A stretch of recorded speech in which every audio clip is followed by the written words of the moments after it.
you can still make your children feel loved kahit hindi ka laging umuoo sa mga request ng mga yan. Ang pagdisiplina sa anak ay part ng pagmamahal sa anak.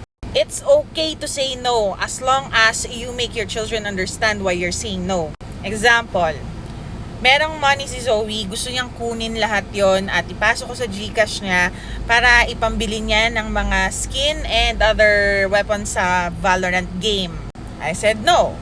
Sabi ko, ang 2K ay cash na ibibigay at ang GCash niya 1K lang. So, ibig sabihin, 1K lang yung pwede niyang magastos sa games. So, humirit siya. Sabi niya, 3K GCash, may smile. Kala niya makukuha niya ako sa ganun eh. Alam niya mahal siya eh. Alam niya baby siya. Alam niya prinsesa siya eh. And, ang sinagot ko sa kanya, nope, won't happen. Tumawad pa lola niyo. Sabi niya, okay, 1.5. Sabi ko 1K lang ha. 1.5 daw. Hindi ako pumayag. Ang sinabi ko, 1K lang ang sinabi ni Mami Nak.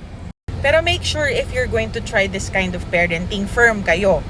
Pag meron kayong rules from day 1 up to, mapapangatawanan nyo yung rule nyo. Hindi yung namimili lang kayo ng araw. Okay, mahigpit ako today. Okay, may rules ako today. Bukas, wala na naman. Akala ng mga ibang parents, close na close ako sa mga anak ko kasi lahat binibigay ko, lahat inuuhan ko. Cool mom ako eh. Sige, pwede lahat. No, hindi yun ganon. Strict din ako. Pag nagpapa-implement ako ng rules, mommy ako. Pero pag playtime, okay, fun time, kalaro ako. Okay, bestie ako. You can still be your child's best friend and be their mom at the same time.